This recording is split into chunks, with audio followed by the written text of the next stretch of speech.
Now, there's a saying in life that you shouldn't meet your heroes. And usually I would assume that that saying would come from an understanding that maybe when you do meet your heroes, you're going to be disappointed. You're not going to have the interaction with them that you wanted, and therefore, maybe you might be a little bit disappointed. However, those circumstances would be ideal in this case's situation. This case where a young girl, Celeste Rivas Hernandez, did meet one of her heroes, a singer by the name of David. And 7 whole months ago, when we were actually out in Las Vegas and that Tesla was discovered to have the remains of Celeste Rivas Hernandez inside, the Tesla belonging to the singer-songwriter David, I cannot comprehend how to this point he has been sat inside his home and not inside a prison cell. And although some of the public might believe that there's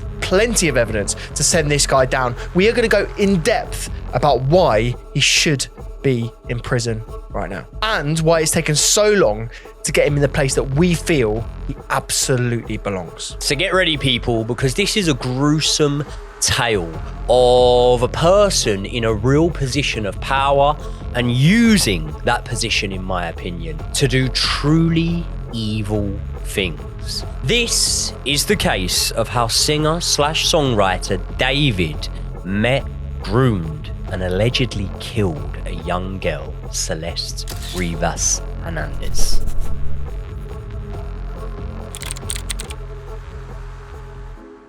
So as Joey said, we first heard about this story when we were in the United States of America. So potentially it felt a little bit closer to home because we were actually there as this news story was breaking. It wasn't just this news story that was breaking. This is around the time of the Charlie Kirk news and the assassination that actually happened as well. Yeah. So there was various stories that were quite concerning that we were being made aware of, but we were learning about it in real time. Can I tell you something though? If you had said to me on that trip, I can remember me and you sat down in the lobby in Las Vegas and we're sort of looking at things and we're speaking about it.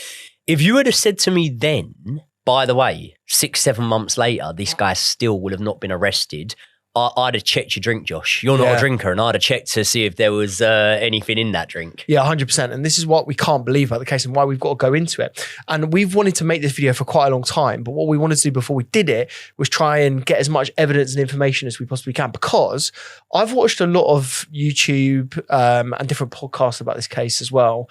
And I think a lot of the evidence is very sparse. People use a lot of conjecture and a lot of rumours, and I haven't been able to find a whole host of evidence. But in our research of this case, we've actually been able to find more than I've otherwise been able to search for. I'll tell you who has got a lot of evidence. Go on. The prosecution. Yes, he's banged to rise. 40 terabytes. That is a lot of stuff. Yeah, so we will get into this, by the way, but the prosecution alleged that they have 40 terabytes of evidence that was seized from his mobile, from stuff like that, makes him guilty of sin. So we'll get onto that in a little bit, but why don't we start off by setting the scene a little here? Yeah, the context around this case is that around the time of 2022, 2023, it was a bit of a golden era in terms of becoming famous and viral on the internet. And that is because we were just coming out of that period of time where the virus was over, that we can't talk about, and has just finished. But you also had TikTok blowing up people to a level in which they would never otherwise be able to. People could go from being a complete nobody one day into being internet famous very soon after that. And we saw this with artists like Steve Lacy, who released a track called Bad Habits in 2022.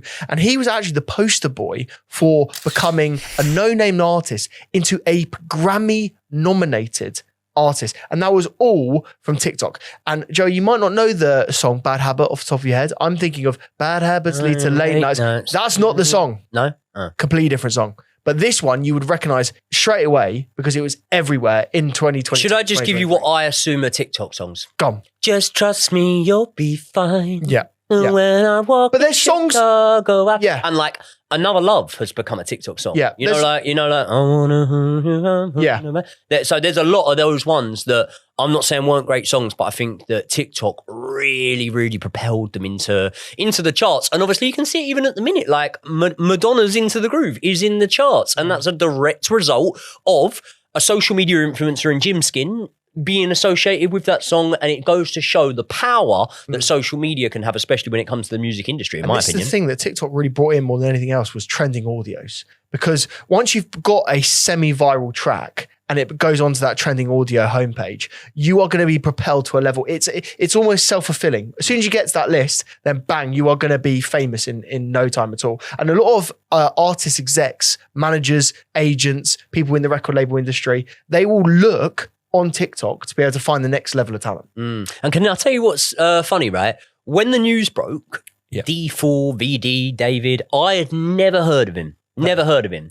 And I could have said to you then, if you would have said, I guarantee you'd have heard one of his songs, I reckon I would have said, nah, I bet I ain't. I've heard loads of them. Yes. I just didn't know. I just had no idea they were his. I've heard loads of his songs all over TikTok. And this is the thing, especially about TikTok, but other platforms, for example, like Discord, at the time, they didn't have any age verification metrics at all. So you could completely lie about your age. You could say you were older than you were. And you could also sort of access more adult content, even if you were a child. And very often these things will do this.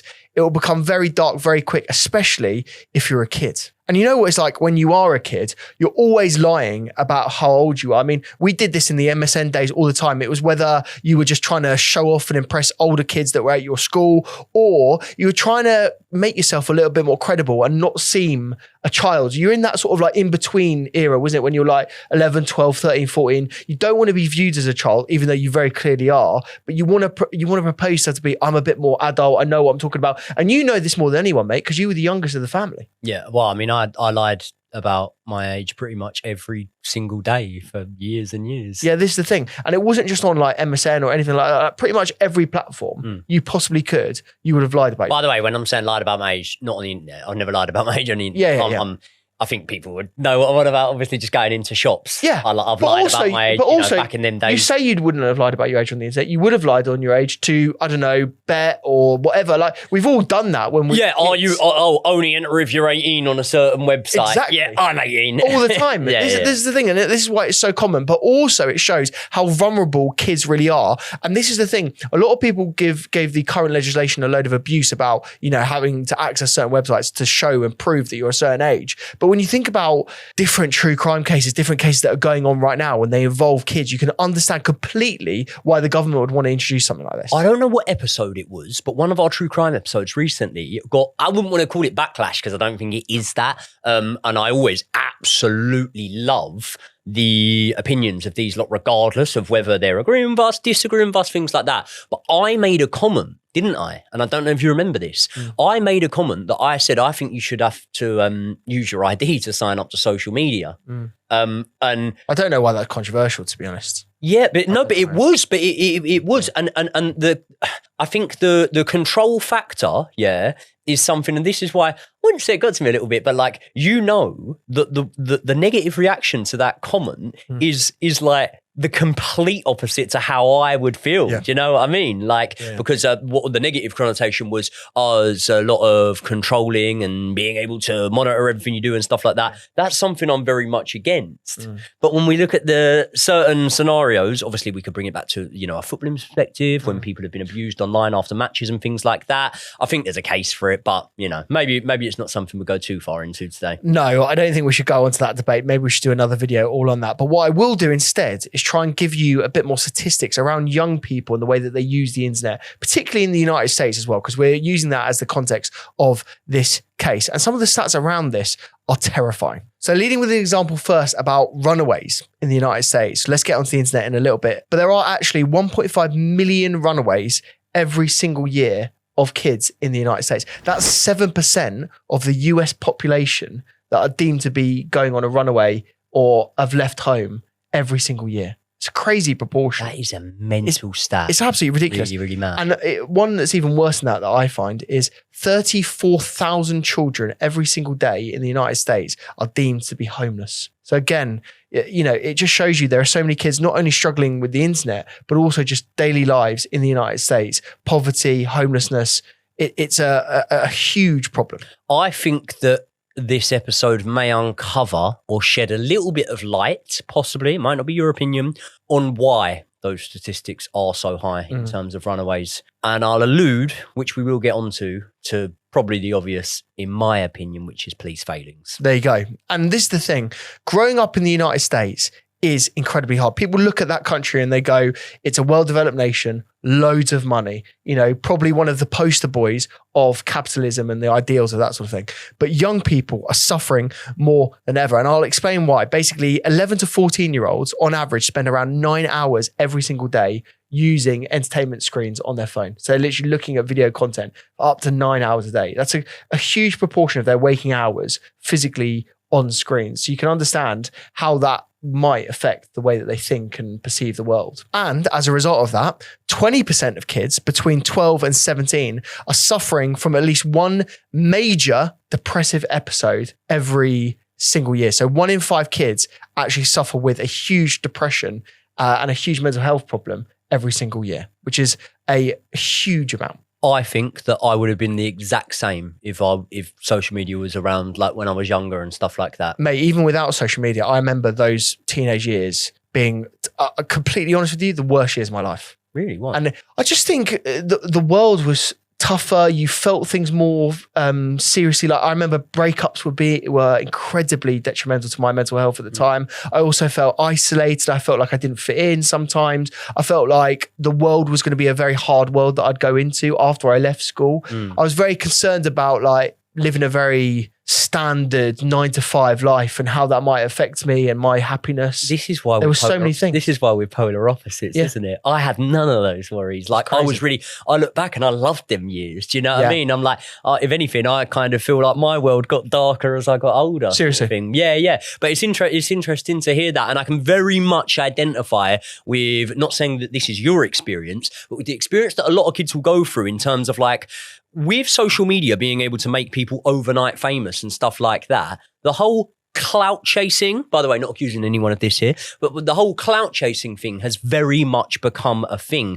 And social status is probably at an all-time high in terms of in the importance of kids' minds and things like that. Wouldn't you say so? Yeah, 100%. So this, right, when we go back to the story of David, this is a story of how viral fame is not always a heroic act. And it's also the story of how dark sides of the internet can propel one of the worst types of people into the homes of millions of Americans overnight. And that's without us having any idea of what the person is truly like. So with that in mind, let me tell you a little bit more about who David is. David Anthony Burke was born on March 28th, 2005 in Queens, New York. He was raised in a very religious household where he was only able to listen to gospel music until the age of 13. And his early life was spent in Houston, Texas. There he started singing in a church choir. And even with a big community around him, he was often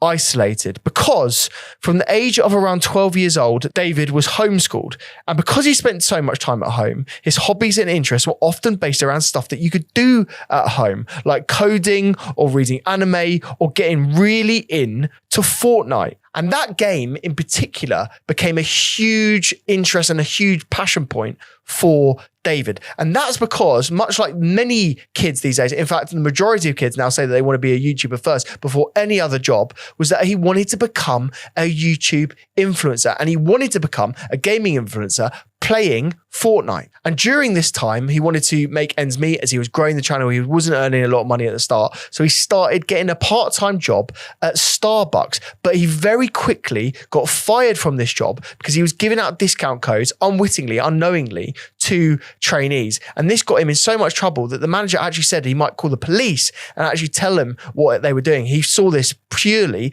as a crime. But David was actually chuffed about this. He then said that I want to spend a bit more time on the content creation and I want to take this seriously. I want to make this a full-time job. So yeah, that's exactly what he started to do. The problem was he was making like montages and clips. And as he's uploading these clips, what YouTube does sometimes is basically block and demonetize videos that are using other people's music. And that's exactly what he was doing. He's actually been on record and done interviews where he said he was using huge artists like Drake and SZA and other people on his montages, and basically every single video is getting demonetized. So what do you do at this point? You go and chat to your mum because you're a young kid, you don't know what you're doing, and your mum gives you some advice. His mum said to him, well, why don't you start making your own music? You sang in a choir, you obviously know what you're doing from a musical perspective.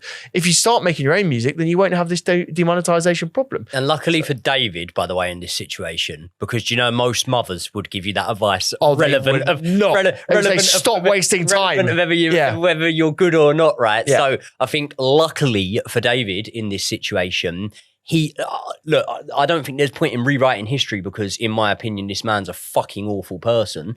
Is it my taste in music? No, not at all. Would never listen to one of his songs. Yeah. But would I be rewriting history to say, his music was completely shit? Well, it wasn't, because there was a lot of people that liked it. There was a reason why it went viral. And therefore, probably in a not so similar way, that encouragement that his mum gave him in that circumstance wasn't misguided. Life-changing moment. And this is the thing, just to make it clear, he's recording all of this from his phone. He's sitting in his sister's closet, clothes all around him, because that's the only thing he can use to soundproof his room to actually record the track. He's even doing it using those fucking wired headphones. And by the way, we know that every Gen Z person, I don't know why this is a thing, they use the wired headphones.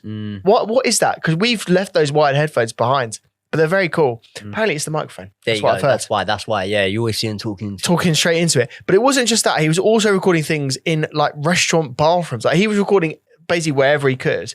And what was clear was that he was making quite a high level amount of music, a high quantity of music. And he started to get traction very quickly. And that's because he started doing covers of different well-established tracks. And all he would do is basically speed up that track, put his own voiceover on it. And again, that would see, popularity and people being aware of the songs. Therefore, it became trending more often. And therefore, he'd start getting a following. And he started to get that following very quickly indeed. And that's from the musical side, isn't it? Because he already had somewhat of a following from his gaming.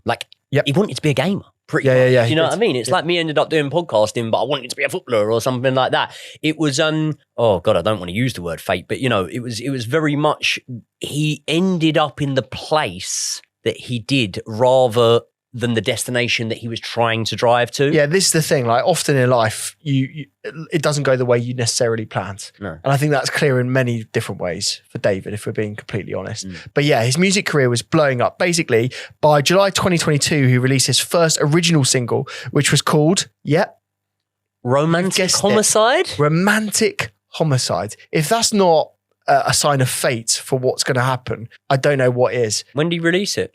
In 2022. Did he?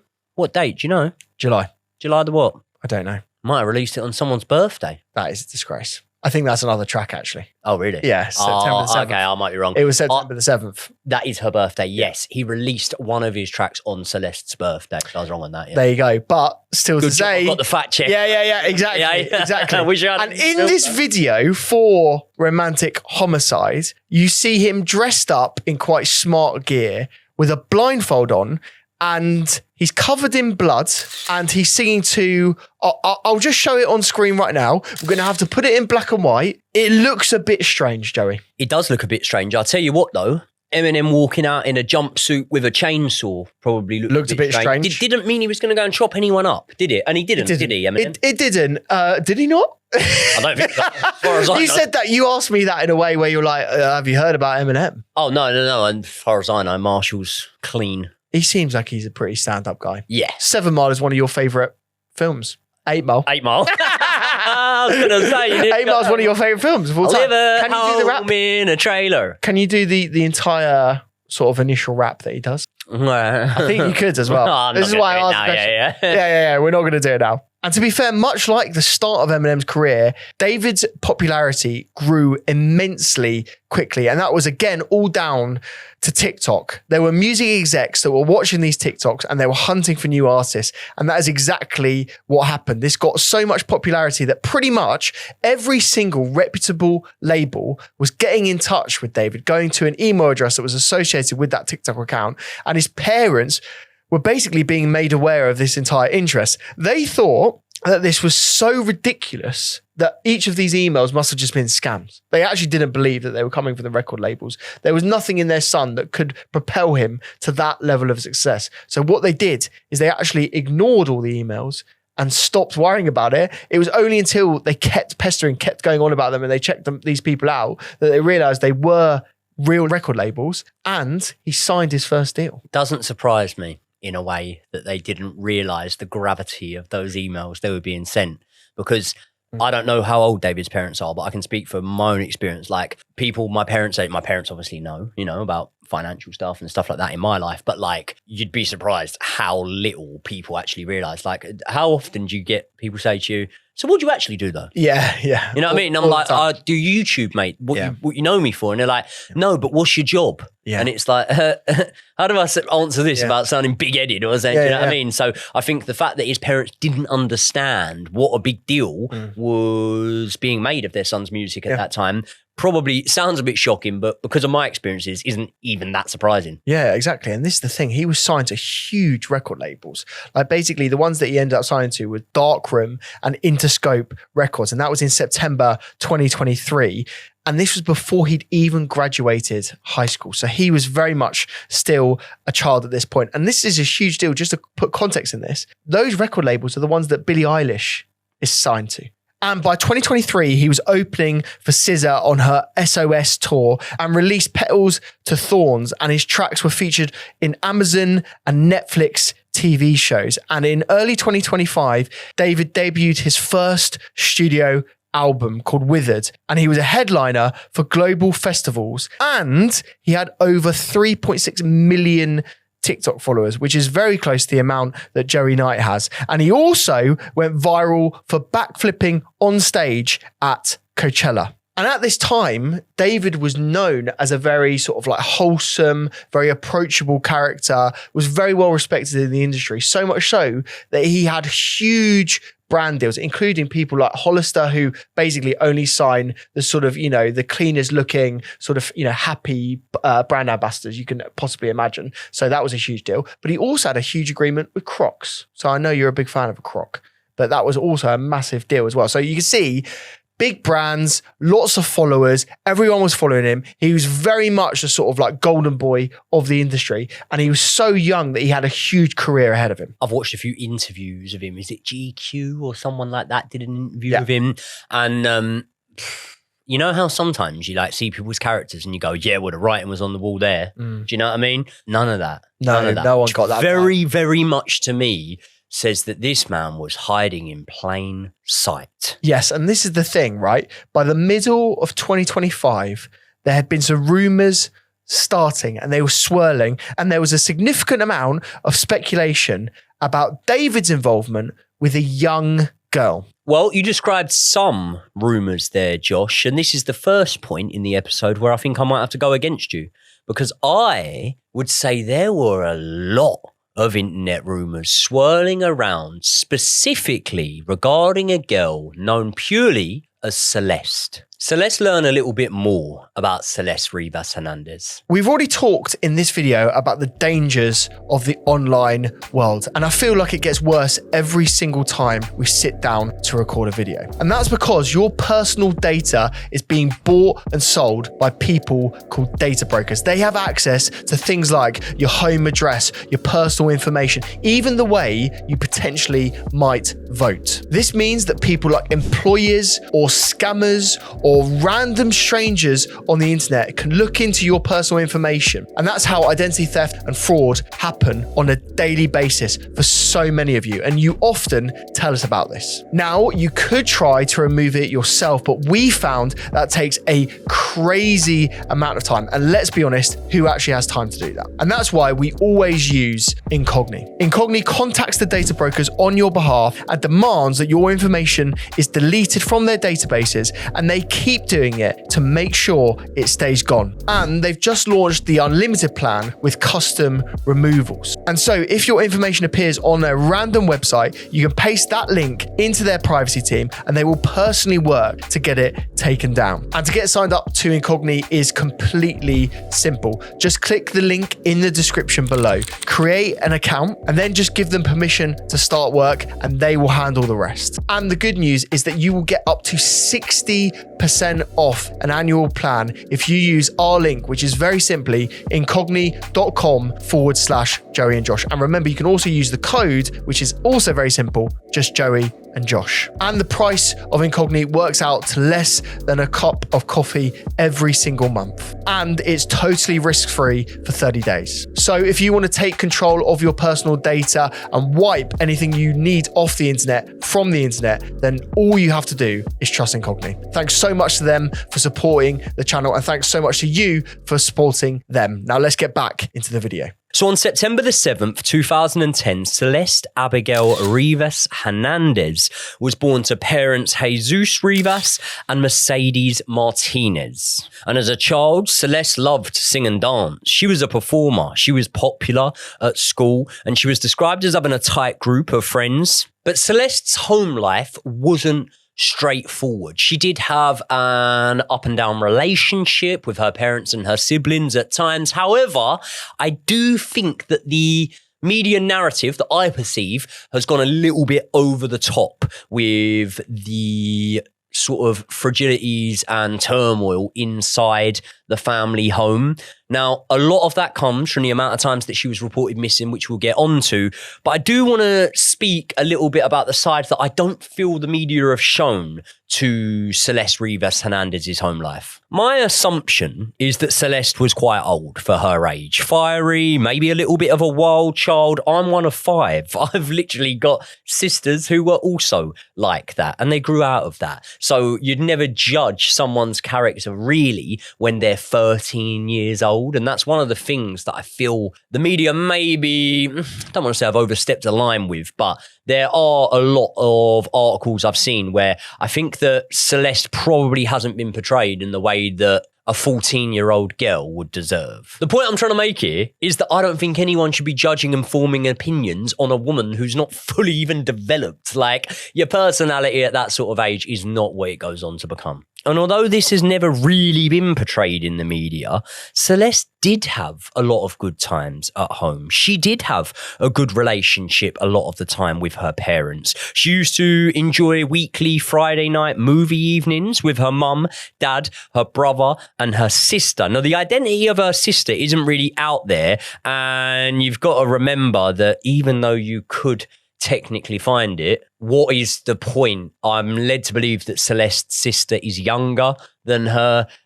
She hasn't spoke on the case. She hasn't been in the limelight at all. I don't think there's any real need to go into Celeste Rivas Hernandez's sister. However, her brother Matt would be a different story. They were close in age, a similar age gap between me and my older sister, and if our relationship as childs or anything to go by, they'd have spent half the time making each other laugh and half the time fighting. They didn't have a lot of money, moved about a few times. They were at one point living in public housing, which is like council housing to us Brits. So they weren't sheltered kids. And that's why they were probably both described as kind of being wise for their age. And they did spend time socially together, so much so that a lot of people said that Celeste had somewhat of a tomboy character because of the amount of time she spent with Matt. And by the time Celeste started high school, teachers described her as well behaved. She had a lot of friends. She was a confident young woman. But there was a slightly darker side of Celeste's life at the time, I'm led to believe. And that's after a former high school boyfriend told the media that Celeste in the past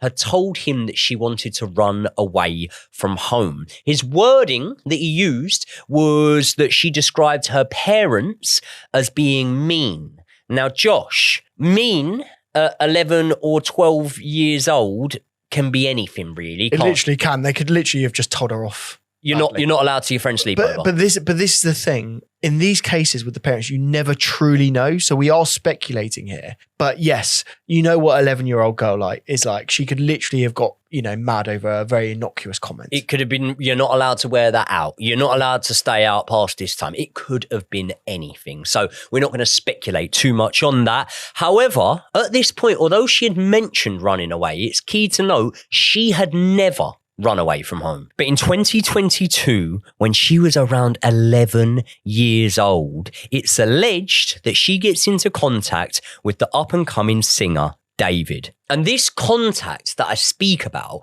is alleged to have come from a lot of Discord chats and things like that. Now, Josh, before I met you, I'd have had absolutely no idea what a Discord chat is, and I don't want a full entire breakdown, but would I be right to assume that Discord chats are a way of almost like encrypting your messages and things like that?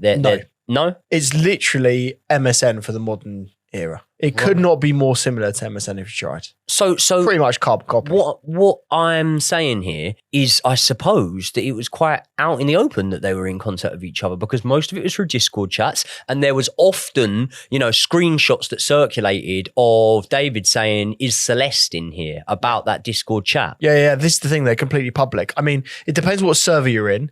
If you're in a server with multiple other people, then obviously it's completely public. If you're in one of the more public David servers, then you'd go out to thousands, if not more than that, people. Sometimes though, you can just do a private message like a normal MSN conversation. But I can't explain to you enough. It is exactly the same as MSN, except if MSN had a group chat feature. Right. That is literally it. And also, all of the chats are completely subpoenaable. And what I mean by that is, you can get access. It's not like Telegram where you can't get access. We know that from the Charlie Kirk situation. Yeah. A lot of that are Discord chats that got brought up and things like that. I thought that maybe people went there for a little bit more privacy or something like that. Clearly, I had it wrong. Regardless, privacy or not, David wasn't really keeping his interactions with this young fan a secret.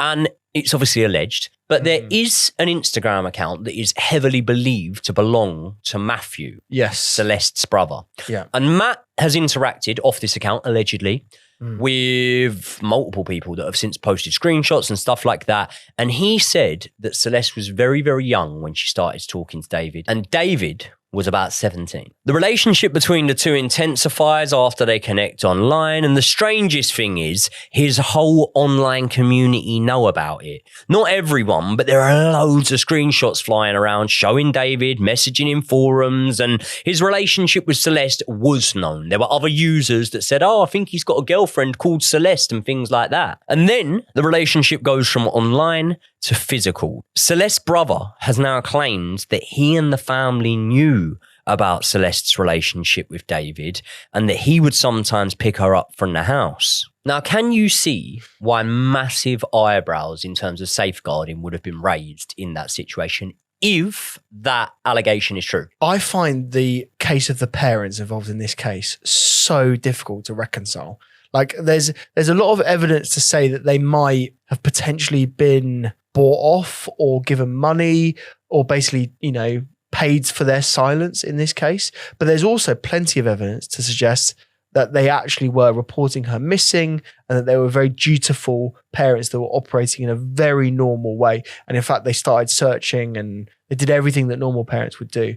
So I find the case of them in particular very murky. And I still, if I'm being completely honest with you, don't quite know where I land on them in terms of the way that I look at them. I would probably agree. I think it's very, very confusing to know, until the case goes to court, how the family really felt and things like that. But one thing I do know is these two, in terms of David and Celeste, they were being pictured together. They were being seen together. They had matching tattoos together. They would even go to events together where David would tell people that Celeste was 19 years old. Yeah. And the context of this, just to make it very, very clear, is that there's a 6-year age gap between the two of them, between David and Celeste.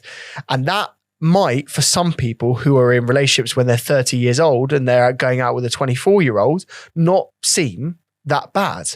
But we're talking about someone that met when they were 11 and then dating from that point on. Mate. That is a huge difference. Can I just say one thing? I don't know whether in America it's any different, but in the UK, right, in our high school, you'd have been seen as I'll just be honest, Josh, you'd have been seen as a weirdo if you were in year 11, you went out of a year 9. Yeah, which is a 2-year age gap. 2-year age gap. 2-year age gap. Yeah. So that for me personally, culturally in the UK would have been kind of like, well, legally, you're both kids, but it would have been inappropriate to the point where it just wouldn't happen. Now, at different stages in life, listen, I told you earlier, my granddad was 11 years older than my nan.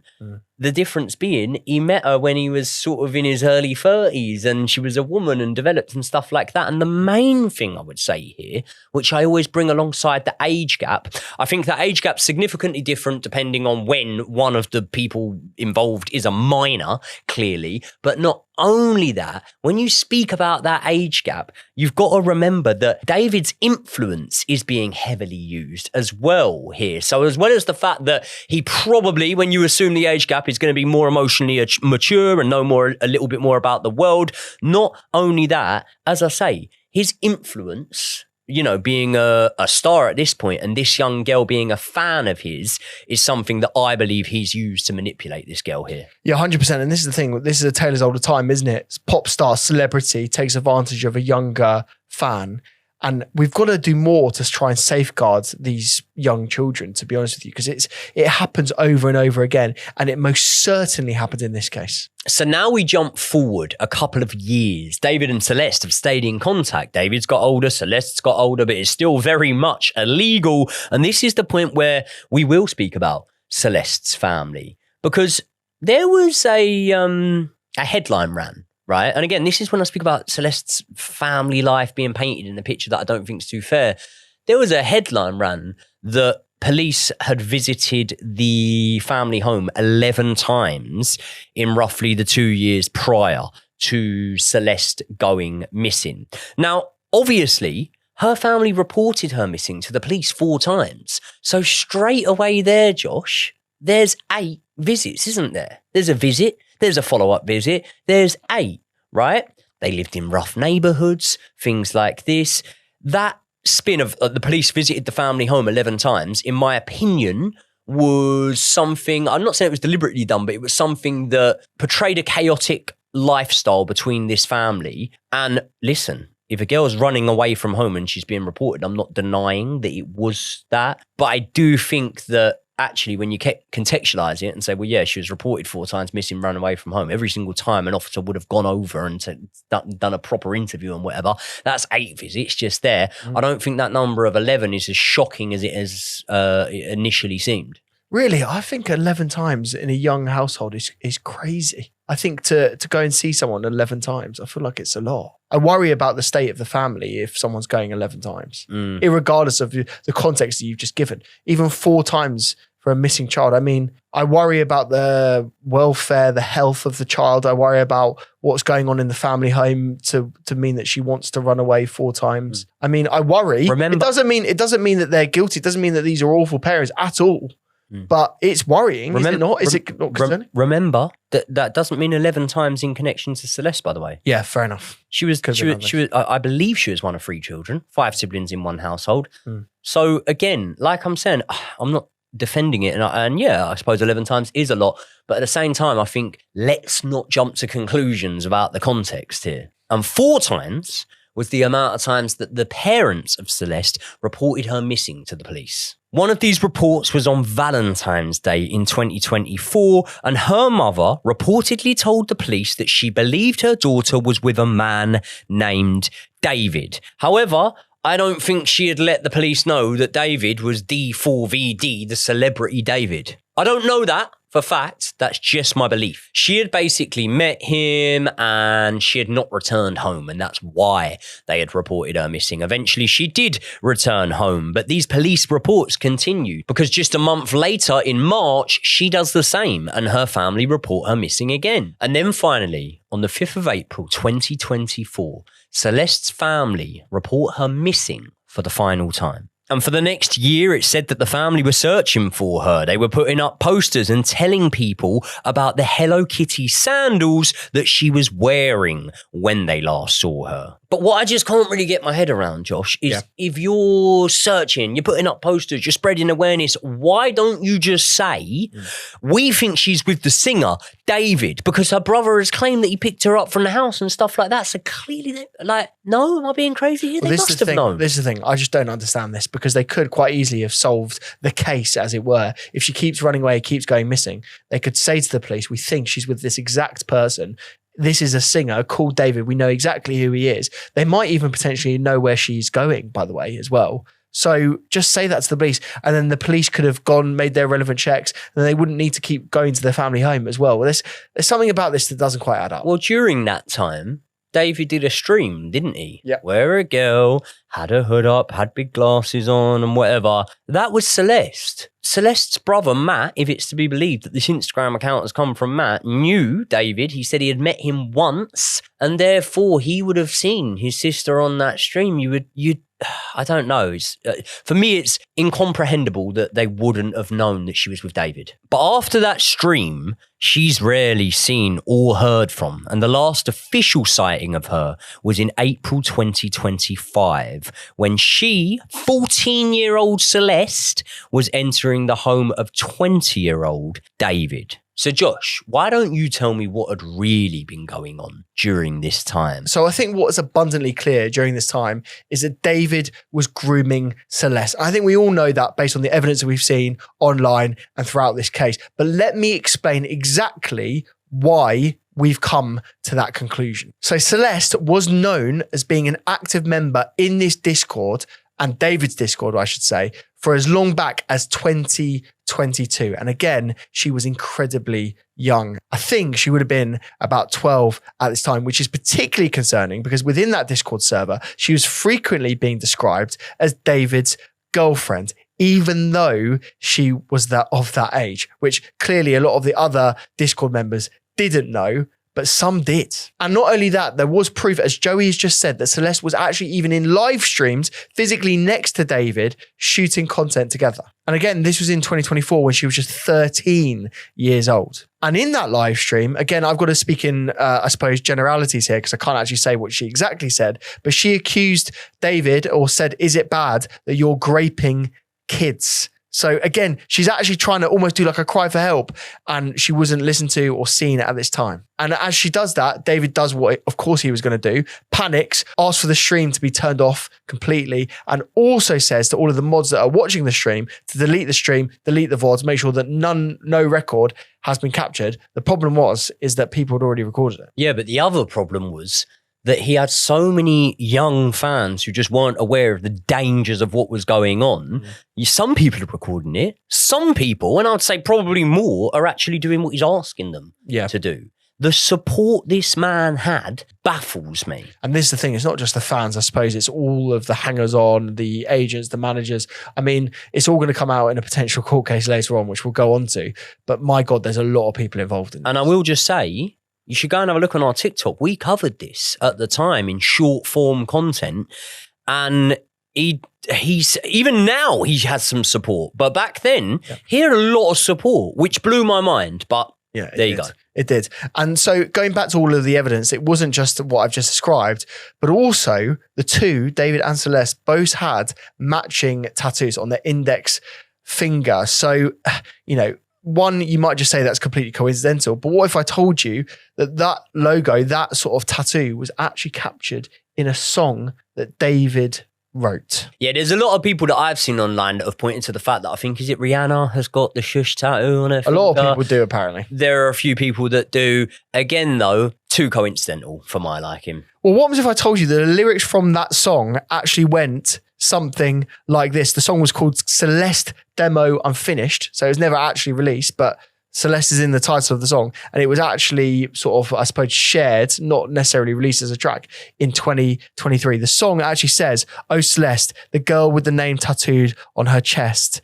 Smell her on my clothes like cigarettes. I hear her voice each time I take a breath. I'm obsessed." That sounds like he knows a girl called Celeste and that he's pretty much infatuated with her, which, when you know the context of this, is incredibly concerning. And I guess even worse when I tell you that leaked file often has a sort of a thumbnail, a title image associated with that. That title image actually featured David, and it's in a parking lot very, very close to Celeste's family home. This is when we start putting all of these pieces together and go, yeah, they're relatively circumstantial, some of these things, but together there's a case that builds up, and it's quite clear that Celeste had a relationship with David. And that relationship, based on the age differential, was clearly grooming related. But it wasn't just the grooming details in the songs that were concerning because some of Celeste's friends had actually spoken also to a teacher at their school and had basically said that she had run off and was seeing a singer-songwriter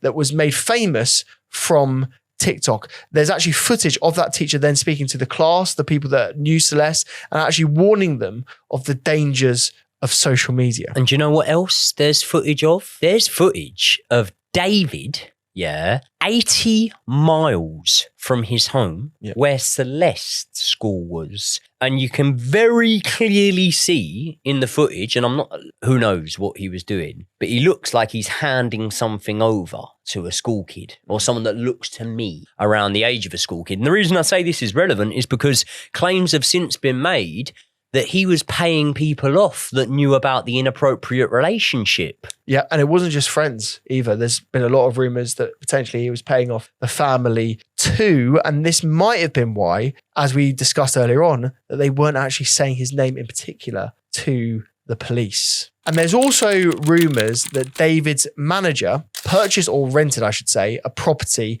in the Hollywood Hills that was for $20,000 a month. And this was where David and Celeste were living together. Yeah, in my opinion, which is my opinion, David's manager very much knew exactly what was going on here. And I've got to be honest, you know, the fact that David has now been arrested? Yeah. I'm very, very, very, very surprised that we've not heard the news that his manager is also. Well, this is the thing, mate. I think some of this is going to start coming out very soon. We're talking within the next week or so. Yeah. This information will be coming by the out. time you guys watch this, maybe there will. But I think when we're speaking about this case, it's very clear to see that maybe not necessarily with the murder itself, but there's a hell of a lot of third-party involvement in this case. There is. Now, let's go back to the chats with the brother. So obviously, weirdly, David only followed about 20 people, I think, on Instagram at the time. And one of those was an account called Matt. And that's said to be Celeste's brother. Now, we don't know that for sure. And again, that's hugely alleged. It's a completely blank account. So we have no idea if this is actually him. It's definitely not verified. But that account started speaking to various people that were interested in the case. And there was a particular conversation that got leaked and released out on Reddit and various other places online. And in that chat, this is what Matt, the supposed brother of Celeste, actually said. He said that he went to the police, but they told him that there was a lack of evidence and apparently they didn't even do anything to David. He said that Celeste had told him that they were waiting until they were 18 and then her and David wanted to get married. He also said, Matt, her brother, said that he had no idea about the Discord conversations, which may have held relevant evidence to the police. And if he had known about them, he would have shared that news with the police. And he was also shown pictures of Celeste from that Discord, and he confirms that that was her. And again, this further shows that the relationship between David and Celeste was legit. So the question you might be asking is what happened between the moment that Celeste goes missing and the moment until she is found? So why don't I just very quickly go through that? On April the 4th, 2025, Celeste is reported missing for the final time. And then on the 11th, David is performing at one of the biggest festivals in the world, Coachella. And while the family are apparently out searching for her, but know that she's connected with David and may very well be with him, he's still allowed to carry on his normal life. And the normal life for him is performing in front of thousands of people who at the time had no clue about just how evil this man was. And it's alleged and rumoured that Celeste had threatened to tell the world about what David was doing, and he was terrified about it coming out. And then on April the 23rd, 2025, this was the last known date that Celeste was alive. And by all accounts, she went to David's home in the Hollywood Hills and was never heard from again. And 2 days later, on April the 25th, David releases his next album entitled Withered. And in late July 2025, David drives his Tesla Model Y onto Bluebird Avenue in the Hollywood Hills, where it sits and it looks very dirty and it looks completely out of place. But on August the 4th, 2025, David kicks off his Withered North American tour with a concert in Del Mar, California. But it's not until August 25th, 2025, that authorities get to that abandoned Tesla, noting a large dent in the rear end, and they mark the vehicle's tyres with white chalk and issue a citation for violating the street permit parking laws.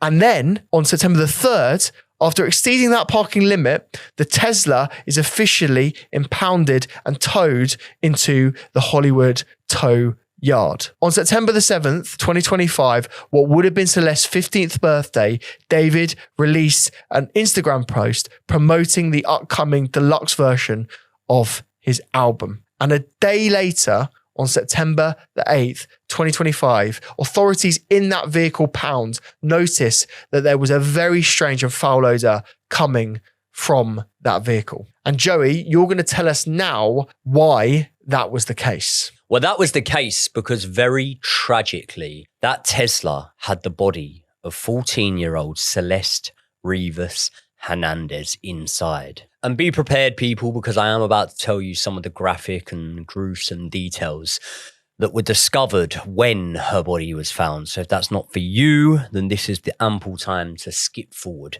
a few minutes. Celeste's body was in a deep state already of decomposition, meaning that you could see a mixture of flesh and skeleton, really. Her legs and her arms had been dismembered from her body, and although reports initially stated that she was decapitated, this wasn't actually the case. And it was determined that her death had likely been caused by stabbing, as there were 2 separate stab wounds, but at the same time, they weren't all that deep. So what are you saying? Are you saying that the stab wounds might not have actually killed her? I'm saying that the doctors may suggest that it was more likely a loss of blood from the stab wounds rather than, you could just immediately die. You would expect the amount of inches that whatever instrument was used to be a fair bit deeper and a fair few more inches deeper for it to immediately kill someone. The more likely scenario from a stab wound of that size could suggest that you would bleed out. And obviously to me, Josh, it just makes this crime so much more evil, because if that was the case, and I do put emphasis on if, that means there would have been ample time to go back, to change your mind, to get this girl medical help or to get her to a hospital, and clearly that never happened. Toxicology tests showed that there were multiple substances found in her system, and you have to believe that she was taking or being forced to take a lot of these substances, because these substances aren't necessarily the ones that early teens would experiment with. They were way more hardcore than that. 2 fingers were missing from Celeste, and her body weighed just 71 pounds when she was found. And that meant that 7 months later, yes, 7 fucking months, the police finally arrest David. They initially arrest him, and then 4 days later, they re-arrest him, and they hit him with these charges. First-degree murder with special circumstances, including lying in wait and financial gain, continuous sexual abuse of a child under the age of 14, mutilating a body. And when David had his initial court hearing, he pleaded not guilty on all charges. It's been alleged in the days following that court hearing that an absolute mountain of indecent images and videos were found on David's phone. So this could tie into the 40 odd terabytes or whatever it was that they said they'd found. 4 terabytes, I should say, sorry. It could tie in to that, but it could also be completely separate. Regardless, one indecent image should result in jail time, in my opinion. So what do the prosecutors actually believe? Well, that's a very, very tricky question to try and answer at this moment in time of an ongoing court case. But I can take a shot at it and try and say that I think they believe that David killed Celeste. He did so for financial gain, at fear of being exposed as what he is, which is a wrong un. And I believe that they feel the murder itself probably didn't have third-party involvement. But that doesn't mean that more people weren't involved in the case. Having examined the body, they also believe that it was actually a 2-week period until Celeste's body was dismembered. And when a young girl's body is found in a celebrity's car, the internet typically does what the internet does, and it searches and it presents us with a mountain of evidence against this man. So much so that you're probably thinking, well, how on earth was he not just arrested there and then? Well, I'm about to tell you how this happened. Well, the first reason is because there was no evidence such as CCTV or video footage of the actual murder itself. Josh, we do true crime cases all the time, bro, don't we? Most of the ones, I would say the vast majority of the crime cases that we carry out don't often have video footage of the murder happening, does it? Very rarely ever happens. Very rarely. In fact, if it did happen, it would make a very interesting case. There you go. But do you know what? A lot of the time people will be arrested on and stuff like that. Circumstantial evidence. Such as DNA in people's cars. That's like better this. than DNA. That's proper evidence, that is. Yeah. So although there is no CCTV of a murder, when there is CCTV, as far as the police are, letting on at the moment, that or there's witness accounts that she entered his house and that was the last time she was seen, and then the body of this found poor young the girl, vehicle in which he's registered to. It's pretty concerning. It's very concerning. It pretty much banged to rights, if we're being completely honest. You'd have thought so, but clearly not, because over the last 7 months until his arrest, he's been almost on a voluntary home arrest. He's been leaving movie reviews, things like that. He's been on the internet. He's not been active on social media, but yeah, this is a man that can't keep himself off the internet, to be honest. Another reason why David wasn't initially arrested straight away was that witnesses were proving to either be unreliable or non-cooperative. And that actually brings us on to David, doesn't it? Because at first we were being told, oh yeah, David's cooperating. David wasn't cooperating, as far as I'm led to believe. In November 2025, months after her body had been found, a spokesperson came out and said that David hadn't even given an interview to the police at that point. But the main reason overall was because of the fact that the body was in such a state of decomposition, and that was how he was allowed to enjoy the comfort of that $20,000 a month apartment for 7 odd months until his arrest. And we don't actually know this for fact just yet. Correct me if I'm wrong in the comments, but the initial reporting was along the lines of Celeste's body had been frozen. Do you remember this, Josh? Yes. I have no idea how it's physically possible to freeze a body and leave it in a Tesla. Exactly. For that long. Exactly. I think Like basically indications. I think there were indications maybe of injuries that look like freeze burns and things like that. Who's writing this? Like, who's going, a body could be frozen, stay in a car, and therefore there's different sort of like, I don't know, biomarkers that we can identify.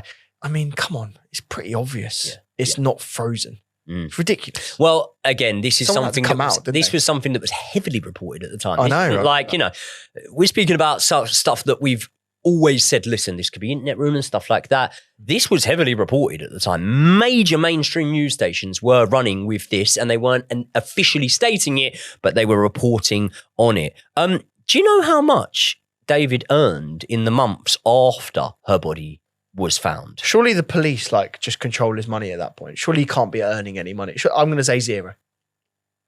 Go again. He can't be earning any money. He's a felon at this point. No, he's not. No, he's not a felon. No, he's not. But as He hasn't been arrested. he's in serious trouble. I don't think he should be getting any money. Okay. Well, estimated. Yeah. $700K. $700,000.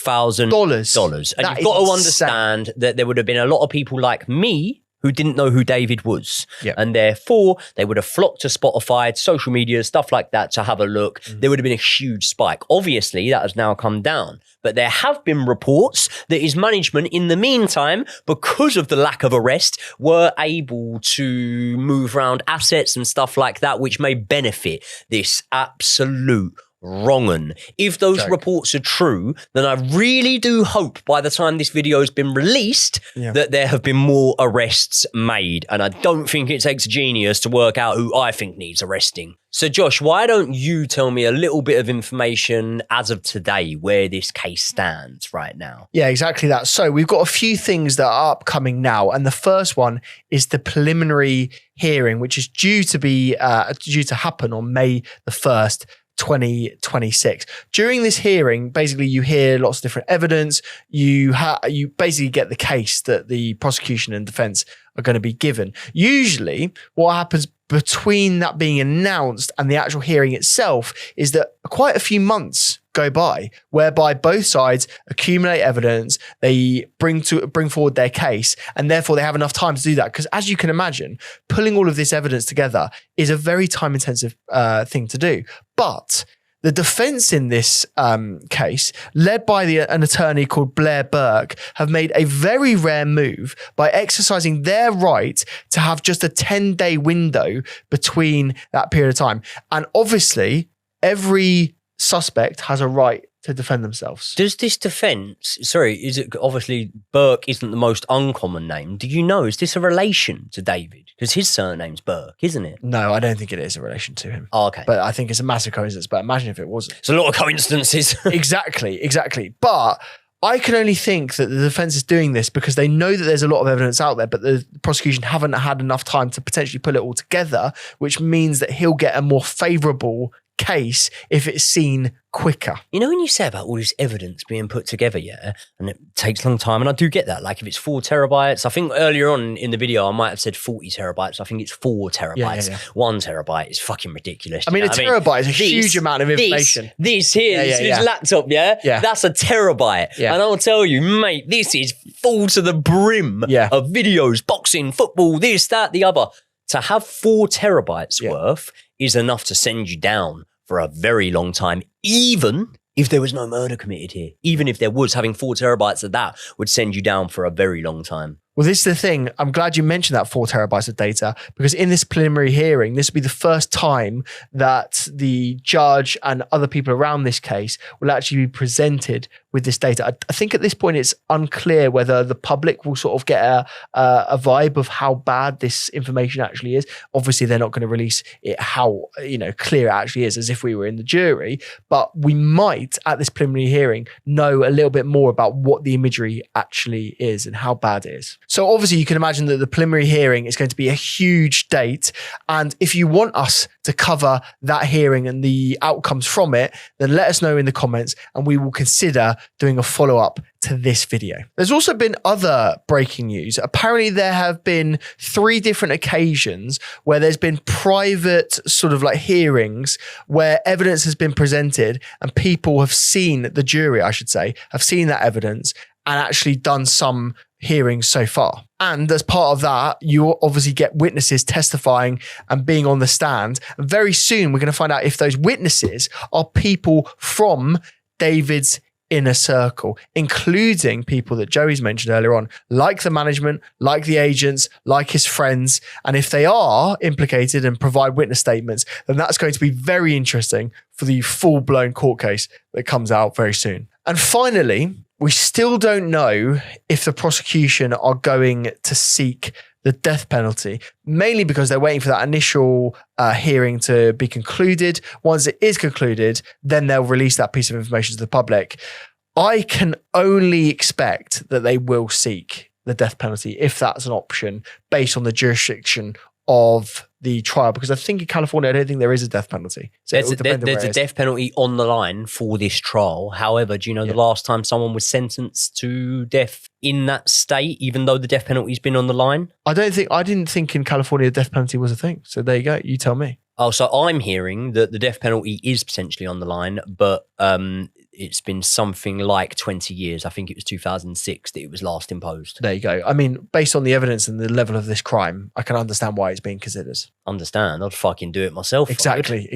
And do you know about what was written in the sky above Coachella Festival in 2026? Please don't tell me that Celeste was named in the sky above Coachella in 2026. Celeste is a liar. That Celeste is a liar. That what was written above in the sky at Coachella. This is sick if it's related to this case. I mean, fucking hell, mate. It's hard to not be. But at the same time, they are saying that the most likely thing for this is a really, really poorly timed promotional campaign from a major streaming service that we've worked with before for a upcoming show that may have a character called Celeste in it. I mean, that marketing person is going to be in very big trouble. What about the other Celeste? Do you know about this? No. There are reports that David was dating another woman who had the same name, Celeste. I'm sure David would want you to think that he was dating another woman called Celeste. Joey. Of course, yeah. This Celeste has been like pictured on the internet in forums and stuff like that, but it's never been confirmed, and she hasn't come out as far as I'm aware and said that. So I'd love to know. This is one of those cases where I feel like we're receiving a lot of information as we go along, and I do want to kind of stress that in these sort of cases, I feel like we've got a responsibility in a way to go with what the people that, you know, have supported this channel so much and got it to this point in which we putting out this amount of content. I think there's a priority for me to try and cover the cases that they're asking about. And sometimes that means that evidence might be changing. We might not have all the facts and stuff like that. But at the same time, we do our best to do our due diligence. We spend a lot of time researching. Well, put it this way, right? We've just covered the Yorkshire Ripper case, a case that's been cold, finished, done for like, what, 50 years? Yep. So, you know, the amount of information about that case is far more extensive. People have written books. People have written several articles. It's gone on for a prolonged period of time. Whereas this case, we are literally reacting to breaking news. People are getting information very sparsely, and we're trying our best to pull it all together. But I have to say, just behind the curtain a little bit, researching this case was probably one of the harder ones that we've done in a very long time, I found anyway. Yeah, very much so, very much so. And I think that that's the perfect time, really, to say that our thoughts, our prayers, our best wishes, our sympathy, everything that I could even say now, go out to the family of Celeste Rivas Hernandez. And may she, Celeste Rivas Hernandez, rest in peace. People, once again, I feel like this is becoming a little bit of a theme at the end of some of our episodes, but we are putting out the content that you guys are asking for each and every time. So much so that we covered a case that I said that I would never. Never would. I said I'd never cover the Axel Cabana case. Can't talk about it. And it got to a point where the members, the lovely members of our channel would, to be honest, they were begging for it. They were demanding it. And we had to end up doing that in the end. So like any of these cases, I hope that we've been able to treat it with the respect that it deserves. And I hope that this wasn't a trigger or anything like that for anyone that watched this video. We want to bring you guys exactly what you're asking for. And if you want to be one of those that are able to ask, get in the comment section with your suggestions. About 99% of the videos that we have done over the past 6 months would have come from our member suggestions. It's the easier way to get your stuff over to us, and we definitely see it. We do offer memberships. They're on the channel. It's less than the price of a cup of coffee, and we love all of you very, very much. Please let us know your thoughts on this case. What do you think the outcome will be of this case? And let us know if you want us to follow it up once we get more answers. People, we love you all very much, and we will see you all in the next one.